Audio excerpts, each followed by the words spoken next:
Mesopotamus is the brainchild of Sasha Moonin, hailing out of Toronto, Canada. He brings us his take on all things psychedelic, odd, and quirky for your dancing pleasure. Powered by an up-tempo bass and layered with tripped-up sonic frequencies, his music is full of imagination and unexpected sound.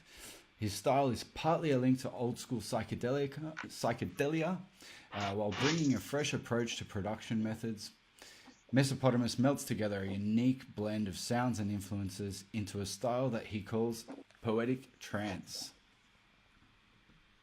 Sasha, how are you? Hey, I'm great. How are you? Yeah, good, thanks. Thanks for doing the interview. It's a pleasure. Yeah. Okay. What's up? How's it going over there in Canada? We're covered in snow right now. We had a record snowfall last night. A record in what sort of time? I don't know. I just heard the record snowfall. Yeah. I didn't really check, but it's a lot. It's a lot of snow. It's like 27 centimeters, something crazy like that. Yeah. Okay. So you're likely to get frostbite if you go outside. Well, it's not that cold, but they're saying the temperature is gonna go to -30 tonight. So yeah, That's frostbite. degrees Celsius, right? Yes, -30 degrees Celsius tonight. But luckily, I'm going to Mexico tonight. So And I thought like 11 degrees was cold, but that's what 41 yeah, well, degrees warmer than what you know, Jesus. we have central heating, so that helps. I know the feeling when you can't never warm up when there's no central heating, Yeah. and like even though it's not that cold outside, you're always cold. You're always a little bit cold, but it adds up. Yeah. Yeah. Yeah. Oh, okay. So let's get on. Tell us. Well, firstly, the EP is titled Lilith and Baphomet.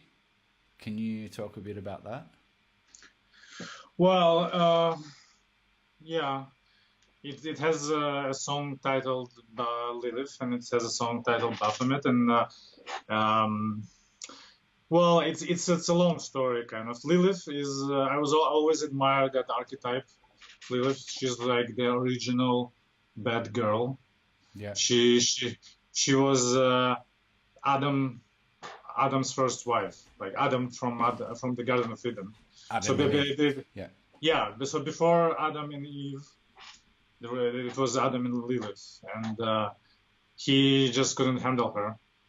So the story is that God created them from clay, both, Yeah. and she refused to subordinate. She said, "You're made from the same clay as I am, so I will not lie under you." She wanted to be on top, Yeah. and Yeah. I think I and understood something. Adam cried out to God and said, "God, why have you given me this monster for wife?" And God expelled her from Garden of Eden, and she went to become Satan's mistress and this demon. But I mean, yeah, according to the Christians, she's a demon because everything that is not up to their standards is evil. But she was like the original feminist in my perspective, the original, like the bad girl. And you hear it when you listen to the song, you can hear it, what it's about. Like I use some porn samples in it, and Yeah. it's like, it's like this like fantasy of this bad girl. Yeah, so the difference between Lilith and Eve is that Eve was made out of Adam's rib, yeah? Hmm. Okay. Yeah. Well, it's interesting. I was raised a Christian, and I never really heard of Lilith before.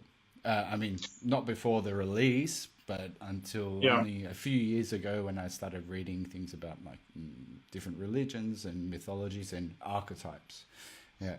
And then, yeah, drilled a bit more specifically into it just before we talked, so that I knew about the clay and the rib differences. Yeah. Interesting. Okay, but is there an association normally between Baphomet and Lilith? No, so Baphomet is another story. A few years ago, back in 2014, I went to Peru and I stayed in the jungle for 10 days and I was doing ayahuasca with the shamans there. And I did 5 ceremonies, I think. And the very last ceremony, they were like, when everything was over, I had this vision. And the vision was Baphomet's face inside my face. Like I felt it like coming from my face. And so I decided it's my what do I call it? Spirit animal. Yeah. So Well, yeah, I started getting into that, like reading up about him and just being interested in that, and it resulted in that song, in that yeah. track. Look, from what I've gathered, he's been associated with Satan, but Yeah, but yeah, mistakenly so. yeah. Yeah. Yeah, it's a funny kind of deity. It's kind of, it seems like it was mistakenly made up, sort of by mistake, because the first mention of Baphomet ever was from Knights of Templar, because Yeah. somebody saw them in Jerusalem worshiping this idol, and they were chanting something like Baphomet, or it might have been Muhammad, like Muhammad. So they might Okay. have been worshiping Muhammad, and they misheard it, and they were, the Inquisition was torturing them, and they were making them uh, admit that they were idol worshiping, and Yeah. but none of their none of their descriptions of Baphomet matches what we have today. So it's kind of like somebody picked up on that, and it kind of developed into this image of horned, breasted deity. Yeah, and I think that that modern or common depiction of him sitting down with one hand up and one hand down was drawn by Eliphas Levi, if I'm not wrong. Yes, that's right. Yeah, Yeah, yeah, and that it's a representation of binary parts of or I suppose you could say duality. yeah. It's like he represents unification of dualities, among other things. Also, fertility and knowledge and all the good stuff like that. You know. Yeah, But yeah, it's basically about unifications of dualities. He has one male arm, one female arm. He has breasts. He has he's like one arm up, so below, so as above, so below. yeah. Yeah. So yeah, I was interested in both of those personalities, archetypes, Hmm. and it kind of I decided to make my EP about that. And I was thinking, what's what unifies them, and I kind of like, because there's no association between them, but it kind of came up in my head as this Lilith and Baphomet. This is gonna be my EP. Yeah, it rolls So off the tongue. yeah, Yeah, so yeah, the first song was gonna be like unifying between them, and I was thinking like, how can I unify them, and it, I thought free thought, like both of them kind of like signify free thought for me, like a yeah, symbol of free thought, not you know not answering to authority, I guess, maybe. So yeah, that was that came out into a third song, which was originally I was gonna name it "Ode to Free Thought," but it sounded kind of pompous. So yeah, oh, it's a freak. Yeah, yeah, fair enough. I like Lilith and Baphomet better. yeah. Well, the name of the third song was gonna be "Ode to Free Thought," and it ended up being "Forbidden Thoughts." Yeah, Yeah. yeah. Well, I suppose you could say the thing that might unify these two figures is an association with evil or Satan, even. For me, I was brought up a Catholic, and well, I never heard of Lilith at school and religious studies or anything. And then those images, like of this, the generally thought of as satanic. Even now that I'm not practicing, and I would say I'm agnostic. Yeah.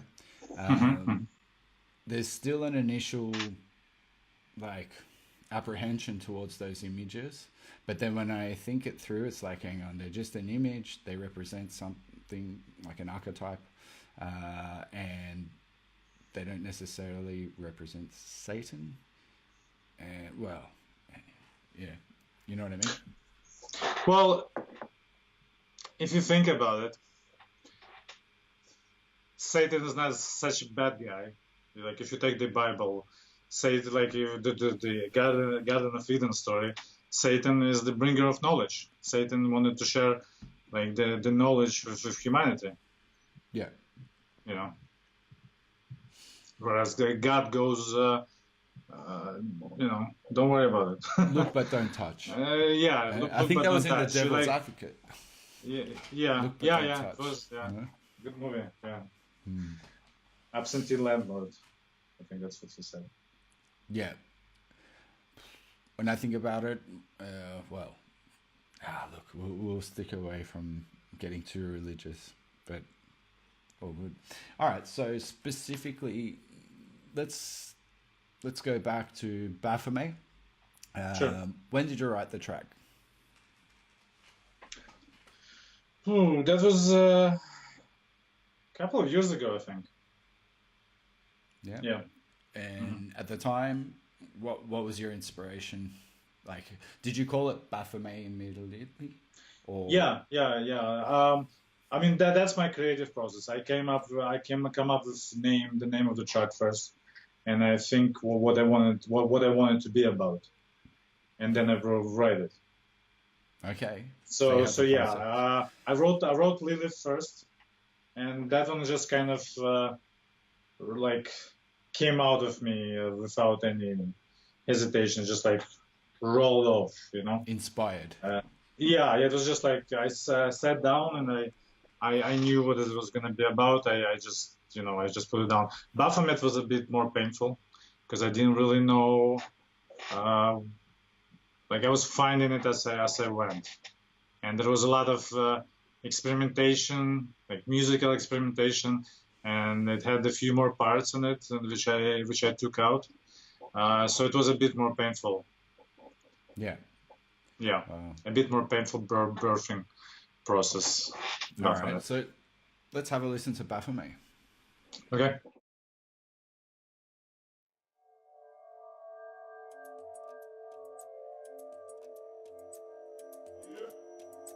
You were lonely.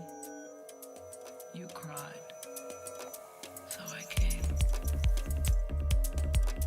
Who are you? Your spirit.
here we are.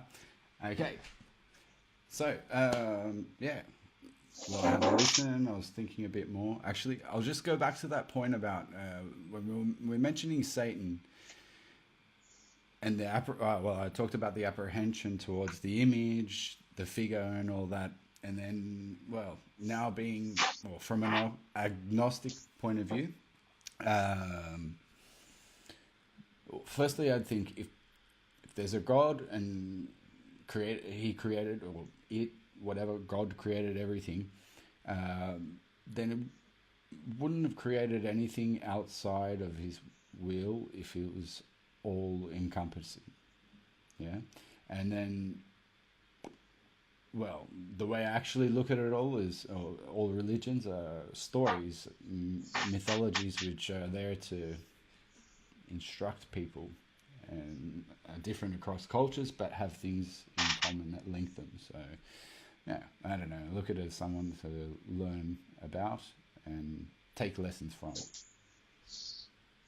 Mm-hmm. Yeah. Yeah, it's interesting how we were saying that Baphomet is not Satan, but I was just listening now to the track, and all the samples that I've used are from Satan.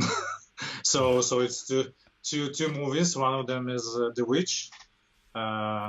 So I don't know if you've seen The Witch, but basically Satan shows up at the end.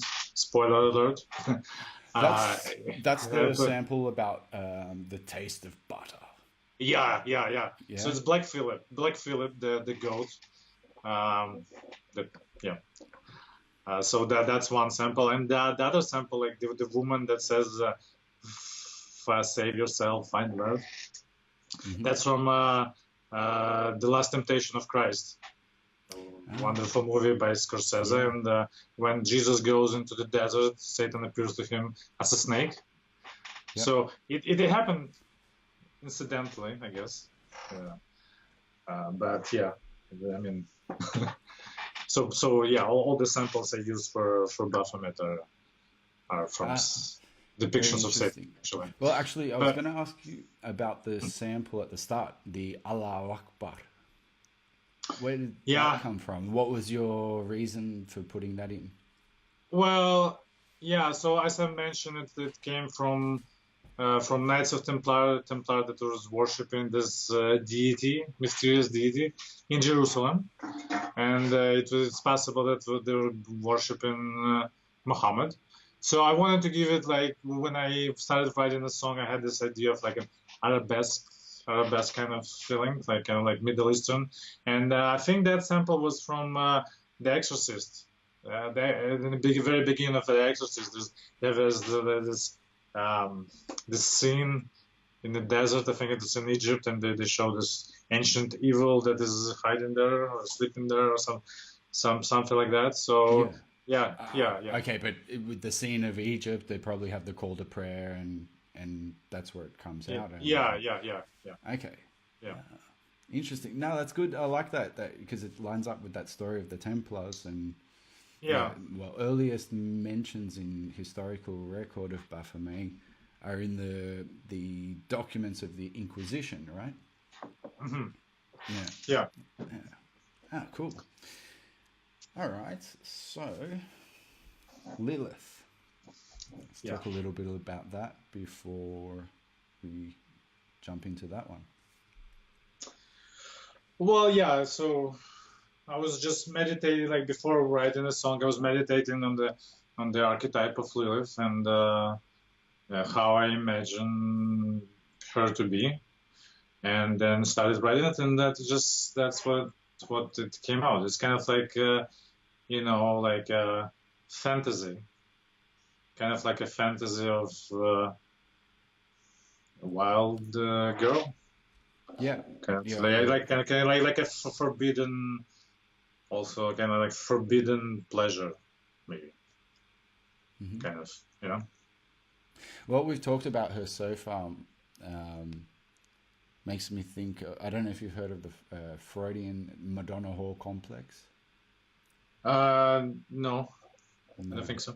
I wonder. Well, well, I'll have to look that up later. But well, Freud talked about problems that men will have between, they desire a whore, so-called whore, and I don't know, that's what Lilith seems to represent. And Eve, the submissive, there's the subordinate wife. the subordinate, obedient, and what's the word I'm looking for? Not holy. Help me out here, man. Well, like a not- Madonna, no? The yeah, representation yeah. of the Virgin Mary, the perfect woman, that type of idea. I wonder if Freud took that from the mythology. Yeah. Well, it plays out in that story very much, because the way I see it is like, Adam gave up on this vixen, that is Lilith. God gave him a more comfortable option, but sometimes when he's alone at night, he's looking in the moon and he's remembering the wild times with Lilith. So that's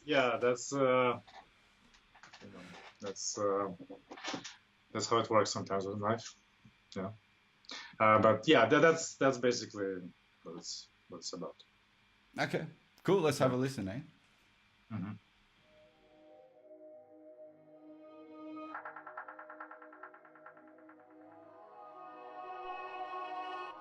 Whatever little moral dilemma you're having right now, I don't really care. Don't. Can't do that. Don't. I think I can. Don't. Come on.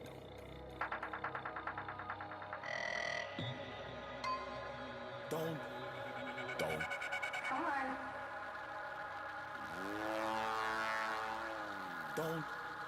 Don't.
And we're back. Where's that Don't sample from? If I remember correctly, it's one of those libraries, Vengeance, Vocal, something, something. Yeah, it's a good library. Yeah, it's like it's just like a yeah. It's not from a movie or anything. Just Okay. from It sample. It made me think of the Starsky and Hutch remake, but you know where they're saying "do it, do it." No, I've never seen that. No. Okay. Is that the one with what's her name? Ben Stiller. No, the girl, that Taylor Swift. Taylor Swift. She might be. I don't know. I kind of barely. I know Taylor Swift's name, but I don't think I could pick her out of a lineup. Yeah, she's pretty generic. That's her secret. Imagine. Yeah. Yeah. Okay, so there's that, and then the guitar is nice in that track. Thank you. Thanks. Yeah, so that's one also from some library. Yeah. Yeah. I play guitar, but I never got to record it on a song yet. You should. Yeah, I should. I will. How long have you played guitar for? Well, a while. I used to be a lead guitar player in a band when in my early 20s. Yeah. So it was fun. It was fun, but you know, with bands, you have we had 4 people in the band, and they tend to leave, and they tend to be late for practices, and then you tend to waste a lot of time. So when the band broke up, I decided, you know, if I'm ever gonna make music, I'm gonna make it alone. So I'm not dependent on anybody, and nobody tells me not to play what I want to play. So that's what I did. Years later. Do what you want. Yeah. Good. Okay. What else is going on? Yeah. So if I can talk a bit more about Lilith. Please do. Yeah. So yeah, in the beginning you can hear that, like, the intro is kind of like this moral dilemma, like I can't do it, and then she says, I don't care about your moral dilemmas. So yeah, that's you know, that's Lilith. She wants it, and she's gonna get it, and yeah, that's Strong woman. yeah, wild woman, I would say. Yeah. Cool.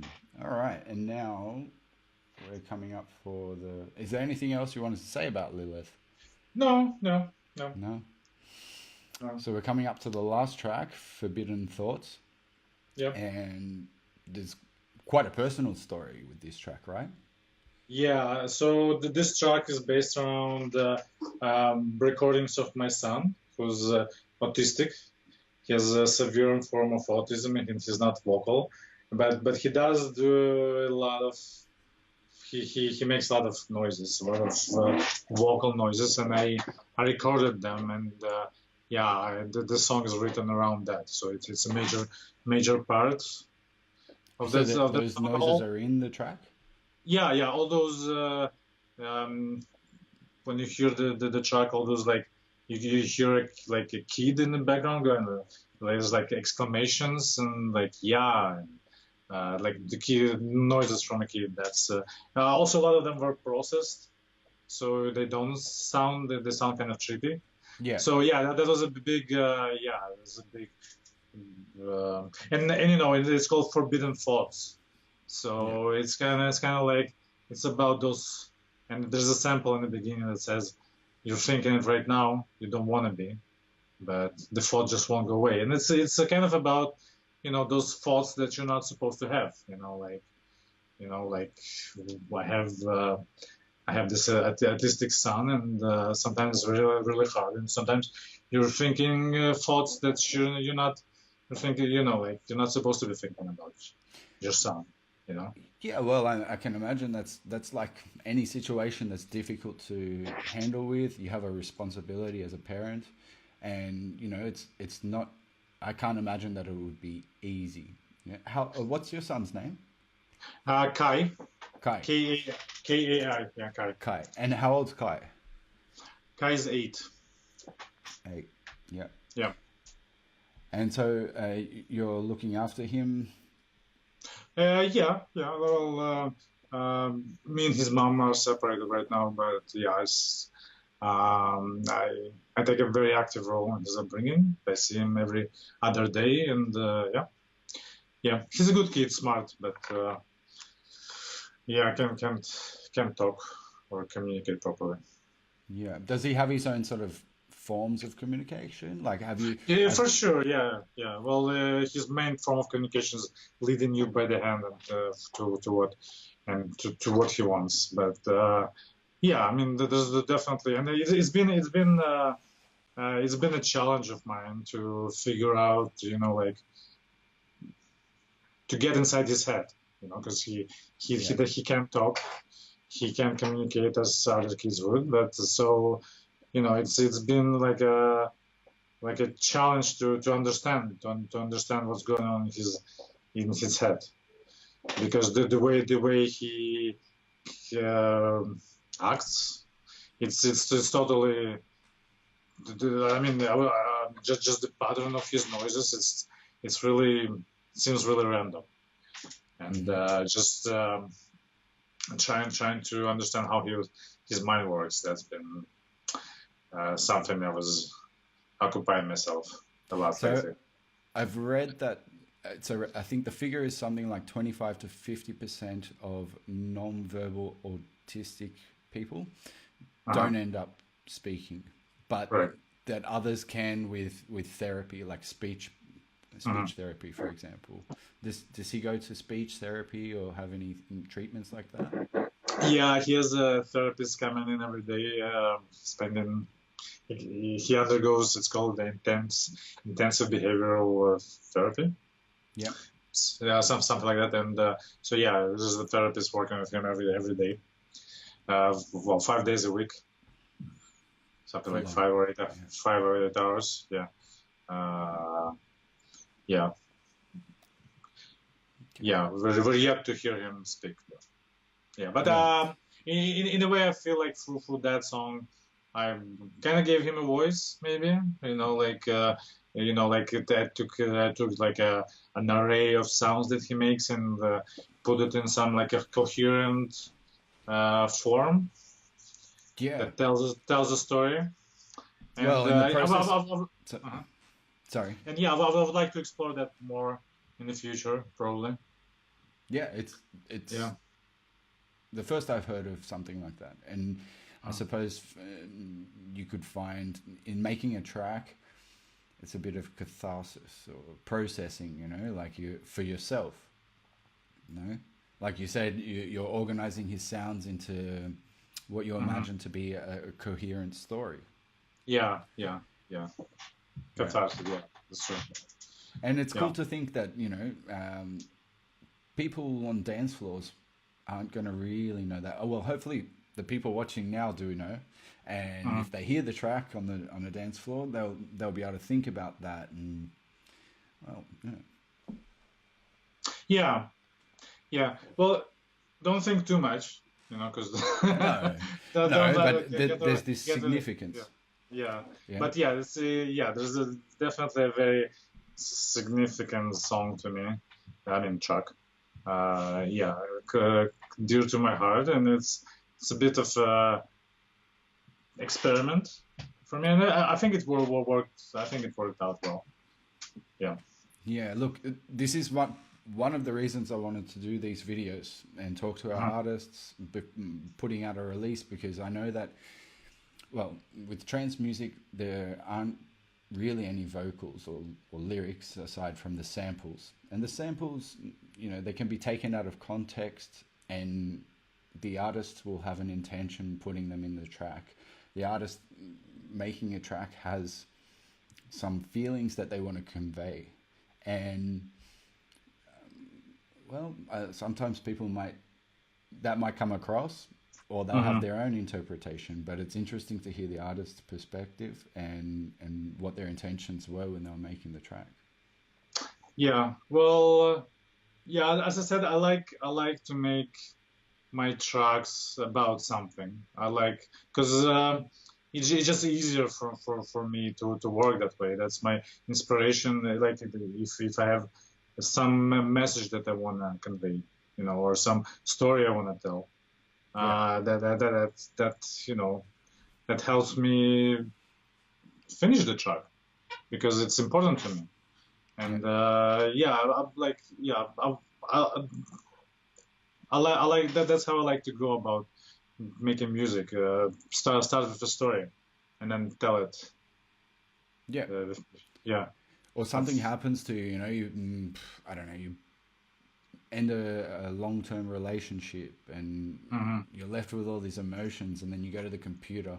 Like when I've been producing in the past, moments like that where a lot comes out, Yeah. Mhm. Yeah. I mean, that's music. That's one of the main things about music. It's like it's a way to communicate emotional data, and I feel like like human voice has like it's such a good carrier for emotional data. It's like nothing conveys emotion like human voice. Like we're attuned to it.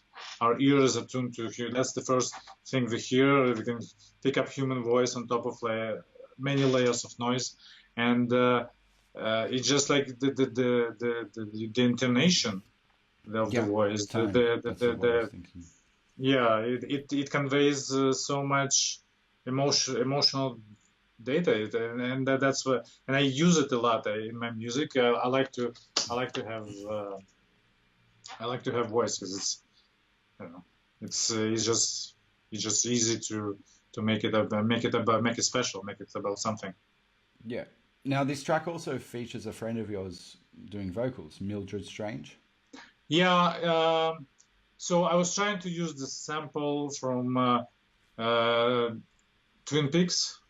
The famous David Lynch show, and it was noisy. The sample was noisy, and I asked my friend, because she has a good voice, to record it, and she went out of her way, and she found the studio, and she recorded it properly, and that's why she's featured on the track, because and that was her condition. She wanted the credit for the trouble.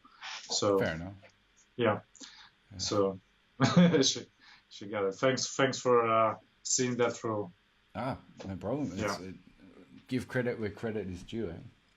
Yeah, and she's been kind of my go-to source when making this EP. She's a self-proclaimed witch, and so she has like a occult background. So she consulted me a lot on Baphomet and Lilith and all that. So yeah, she has some input in the EP. Awesome. Yeah. All right. Well, let's go and have a listen to Forbidden Thoughts, eh? Okay.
You think that if you were falling in space,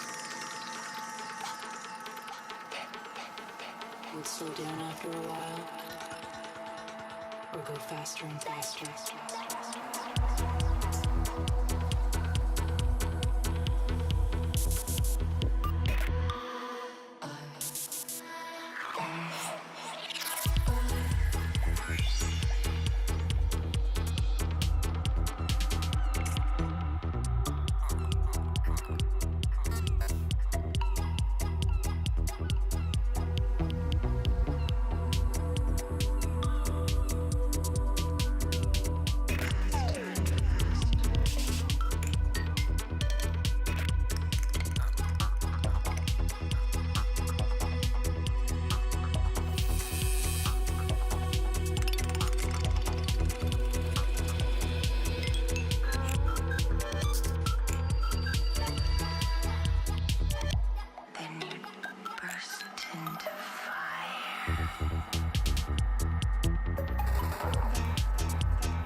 Nice. So that was Forbidden Thoughts, the third Yeah. track on Lilith and Baphomet.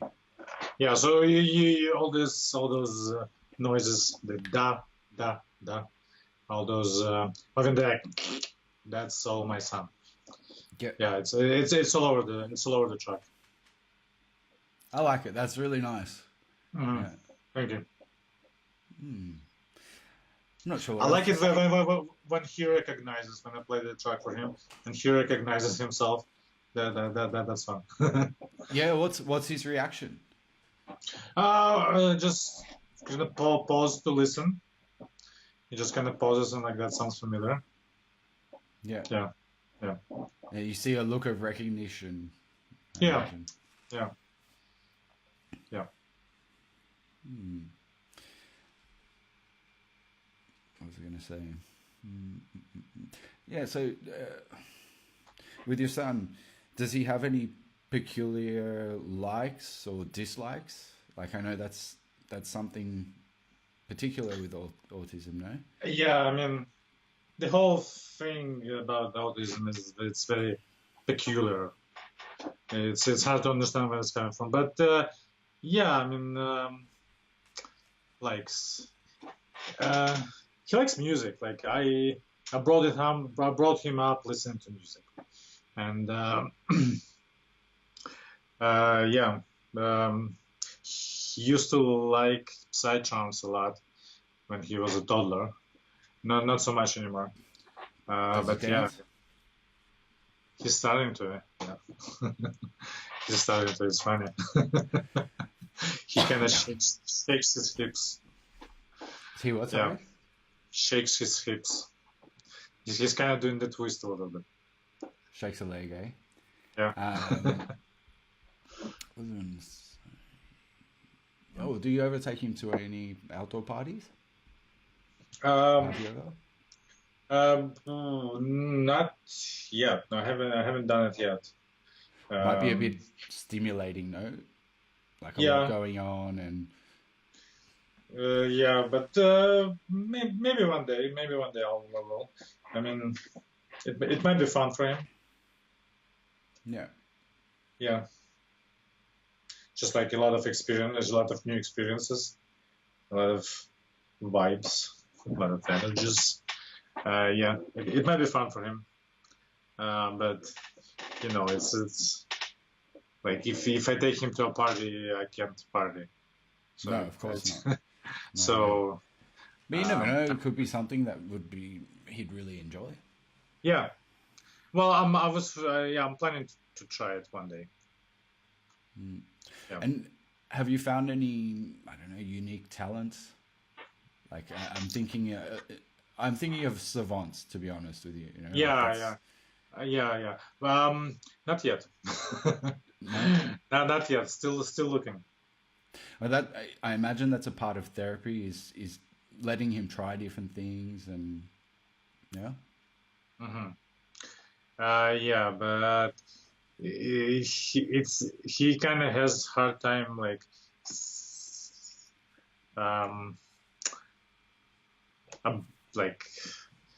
what's the word for it? Following rules. Yeah. Yeah, so he likes guitar. He likes to play guitar, but when I try to show him the proper way to do it, he doesn't seem interested. He Yeah. just like leave me alone. I just want to play it the way I play it. So that's he might be really good at it, but he can't follow through with the with the learning curve as of yet. You know. Yeah. Is it That- a that- matter that- of focus or Yeah, that too. Yeah. okay. Yeah. Just you have to. There's a lot of complex instructions that you have to follow to do it. Yeah. Yeah. And, listening to music, well, guitar music. Yeah. what Listen. have you. Yeah. He likes. Yeah. He has this one song that would always mesmerize him. Like I remember when he was very little, and no matter what kind of a tantrum he would have, I play this one song, and he just like freezes and listens, and just, well, this is my song. Just It's by this African artist called Ismail Lo. The song is called DBD Birek. So that's DBD Birek. Yeah, DBD Birek. It's in Africa, some sort of African language. I'm not sure. I'll see if we can find a link and put it in the notes. I can send it to you later. Yeah. Excellent. So the EP is available on Spotify, iTunes, Amazon, all the typical digital outlets. Bandcamp as well. We have the details there on the screen. Actually, no, they're not Bandcamp. They're on the screen while the tracks were playing. Bandcamp as well. Records. Sorry? Bandcamp as well, yes. Yeah, Bandcamp and of course Beatport. Yeah. So the usual suspects of digital outlets. Yeah, I want to use that opportunity to thank Electric Power Pole Records. It's a big honor for me to associate myself with Electric Power Poles. I kind of grew up listening, like when I discovered Psytrance for myself, I grew up listening to the stuff that you put out. So it's a big honor, big pleasure to work with you guys, and you have been wonderful with me. You know, thanks for releasing with us, taking a chance on me. You know. For sure. Oh, well, I look forward to working. Man, these headphones and my voice coming back. Look forward to working more with you in the future. Yeah, that'd be great. Yeah. Fantastic. All right. Well, thanks a lot for your patience with people watching. Wouldn't have any idea, but it's been a few days getting to this point, dealing with little errors and hiccups and things. But we've done it. It was good. I've had a good time, and we'd like to bring a lot more videos talking with artists on EPP in the future. So if you liked it, hit like and please subscribe. We'd like to speak more directly to you in the near future. All right. Any last words, Sasha? Buy my EP, listen to my EP, Mesopotamus. Thanks for taking the time to view this, and I hope you enjoy it. Yeah, I think they will. All right. Thanks. Bye. Thank you.